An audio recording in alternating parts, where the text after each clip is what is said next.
Snow White and Rose Red.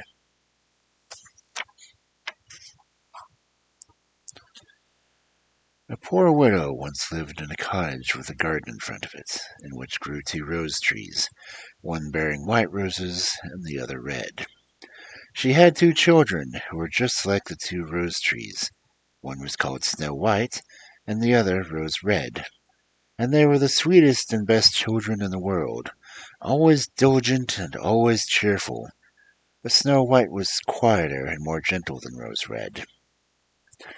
Rose Red loved to run in the fields and meadows and pick flowers and catch butterflies. But Snow White sat at home with her mother and helped her in the household, or read aloud to her when there was no work to do. The two children loved each other so dearly that they always walked about hand in hand whenever they went together. And when Snow White said, "We will never desert each other," Rose Red answered, "No, not as long as we live." And the mother added, "Whatever one gets, one she shall share with the other."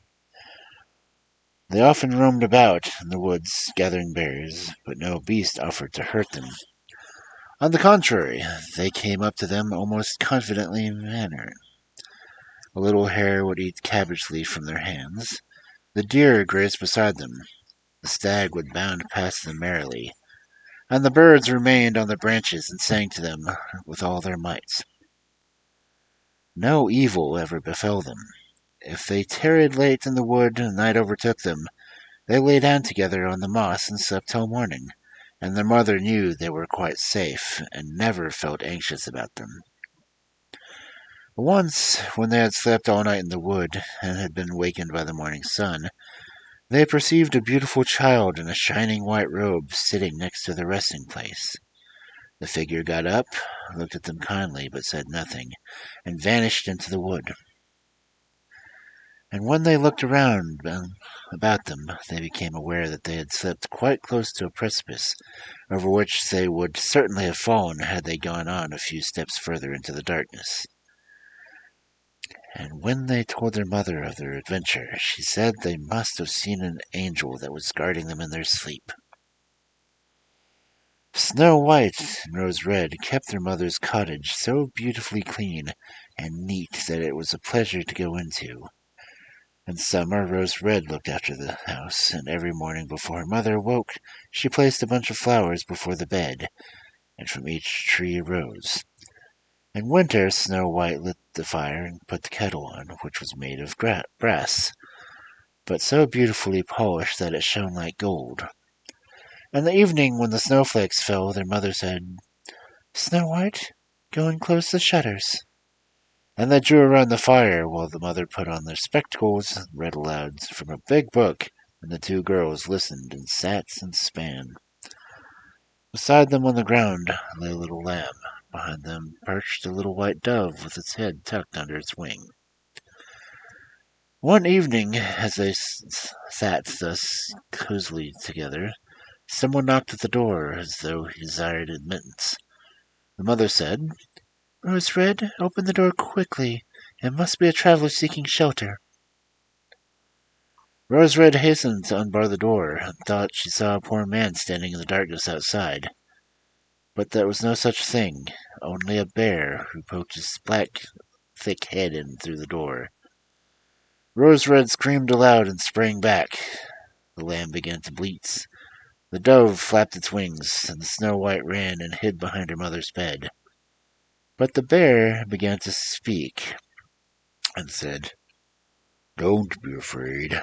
I won't hurt you. I am half frozen, and only wish to warm myself a little." "My poor bear," said the mother, "lie down by the fire and take care not to burn your fur." Then she called out, "Snow White and Rose Red, come out. The bear will do you no harm. He is a good and honest creature." So they both came out of their hiding places, and gradually the lamb and the dove drew close too, and then they forgot their fear. The bear asked the children to beat the snow out a little of his fur, and they brushed and scrubbed him until he was dry. The beast stretched himself out in front of the fire, and growled quite happily and comfortably. The children soon grew quite at ease with him, and led their helpless guest a fearful life. They tugged his fur with their hands, put their small feet on his back, and rolled him about here and there, or took a hazel wand and beat him with it. And if he growled, they only laughed. The bear submitted to everything with the best possible good nature. Only when they went too far, he cried, "Oh, my children, spare my life." Snow White, Rose Red, don't beat your lover dead. Seriously, that's not... When it was time to retire for the night, and the others went to bed, the mother said to the bear, "You can lie there on the hearth. In heaven's name, it will be a shelter for you in the cold and wet." As soon as day dawned, the children let him out, and he trotted over the snow into the wood. From this time on, the bear came every evening at the same hour, and lay down by the hearth, and let the children play what pranks they liked with him. And they got so accustomed to him that the door was never shut till their black friend had made his appearance.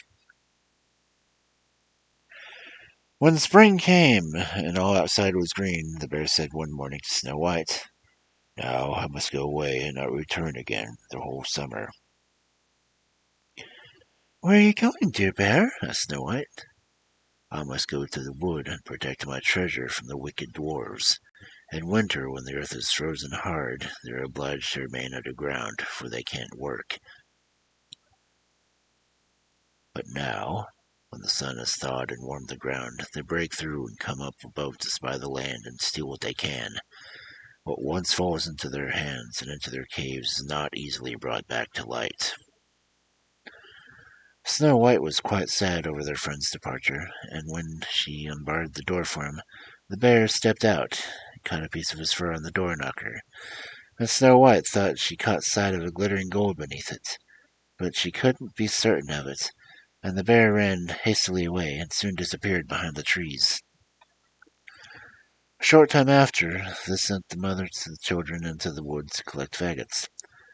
They came in their wanderings upon a big tree that lay felled on the ground, and on the trunk among the long grass they noticed something jumping up and down, but what it was they couldn't quite distinguish. When they approached nearer, they perceived a dwarf with a wizened face and a beard a yard long. At the end of the beard was jammed into a cleft of the tree, and the little man sprang about like a dog on a chain, and didn't seem to know what he was to do. He glared at the girls with his fiery eyes and screamed out, "What are you standing there for? Can't you come and help me?" "What are you, little man?" asked Rose Red. "You stupid, inquisitive goose," replied the dwarf. "I wanted to split the tree in order to get the little chips of wood for our kitchen fire. Those thick logs deserve no fire to make coarse. Greedy people like yourselves quite burn up all the little wood we need." I had successfully driven the wedge, and all was going well. But the cursed wood was so slippery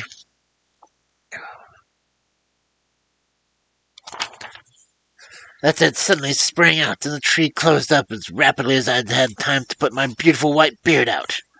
So here I am stuck fast, and I can't get away, and you silly, smooth-faced milk and water girls just stand and laugh. What ugly wretches you are. The children did all in their power, but they couldn't get the beard out. It was wedged in far too firmly. "I will run and fetch someone," said Rose Red. "Crazy blockheads," snapped the dwarf. "What's the good of calling anyone else? You're already too many for me.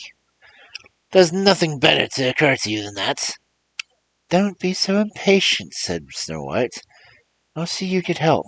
And taking her scissors out of her pocket, she cut off the end of the beard. As soon as the dwarf felt himself free, he seized a bag full of gold which was hidden among the roots of the tree, lifted it up, and muttered aloud, "Curse these cruel wretches cutting off a piece of my splendid beard." With these words, he swung the bag over his head and disappeared without so much as looking at the children again. Shortly after this, Snow White and Rose Red went out to get a dish of fish. As they approached the stream, they saw something which looked like an enormous grasshopper springing toward the water as if it was going to jump in. They ran forward and recognized their old friend, the dwarf. "Where are you going to?" asked Rose Red. "You're surely not going to jump into the water?" "I'm not such a fool!" screamed the dwarf. "Don't you see that cursed fish is trying to drag me in?" The little man had been sitting on the bank fishing, and was unfortunately the wind had entangled his beard in the line.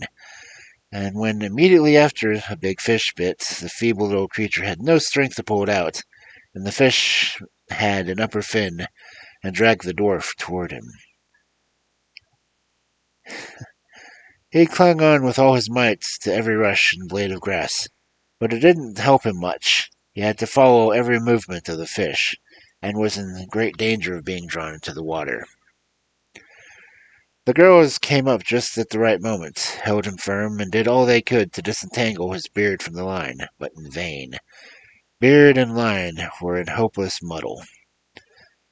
Nothing remained but to produce the scissors and cut the beard, by which a small part of it was sacrificed.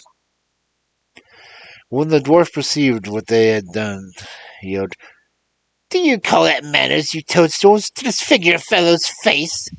It wasn't enough that you shortened my beard before, now you must needs off the bit of it.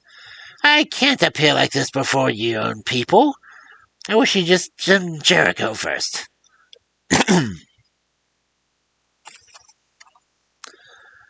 And he fetched the sack of pearls that lay among the rushes, and without saying another word, he dragged it away and disappeared behind a stone. It happened that soon after this, the mothers sent the two girls to town to buy needles, thread, laces, and ribbons. Their road led over a heath where huge boulders of rock lay scattered here and there. While trudging along, they saw a big bird hovering in the air, circling slowly above them, but always descending lower until at last it settled on a rock not far from them. Immediately after, they heard a sharp, piercing cry. They ran toward and saw the horror that an eagle had pounced on their old friend the dwarf, and was about to carry him off. The tender-hearted children seized hold of the little man, and struggled so long with the bird that at last he let go of his prey. Then the dwarf had recovered from his first shock. He screamed in his screeching voice, "Couldn't you have treated more carefully? You have torn within my coat to shreds. Useless, awkward hussies that you are." Then he took a bag of precious stones and vanished under the rock into his cave. The girls were accustomed to his ingratitude, and went on their way and did their business in town. On their way home, as they were passing the heath, they surprised the dwarf by pouring out his precious stones in an open space, for he thought no one would pass it at so late an hour. That evening the sun shone on the glittering stones, and they danced and gleamed so beautifully that the children stood still and gazed on them. "What are you standing and gaping for?" screamed the dwarf. His ashen-gray face became scarlet with rage. He was about to go off with his angry words when a sudden growl was heard, and a black bear trotted out of the wood. The dwarf jumped up in great fright, but he didn't have time to reach his place for retreat, for the bear was already close to him. Then in horror he cried, "Dear Mr. Bear, spare me! I'll give you all my treasure. Look at those beautiful precious stones lying there. Spare my life. What pleasure would you get from a poor feeble little fellow like me? You won't feed me between your teeth. Lay hold of these two wicked girls. They will be tender morsel for you, as fat as young quails. Eat them up, for heaven's sake." But the bear, paying no attention to his words, gave the little creature one blow with his paw, and he never moved again. The girls had run away, but the bear called after them, "Snow White, Rose Red, don't be afraid. Wait, I'll come with you." Then they recognized his voice and stood still, and when the bear was quite close to them, his skin suddenly fell off, and a beautiful man stood beside them, all dressed in gold. "I am a king's son," he said, and have been doomed by that unholy little dwarf who had stolen my treasure to roam the woods a wild bear until his death would set me free. Now he has got his well-merited punishments.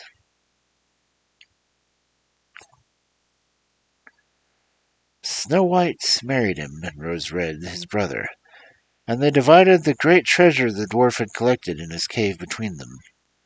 The old mother lived for many years peacefully with her children, and she carried the two roses trees with her, and they stood in front of her window, and every year they bore the finest red and white roses.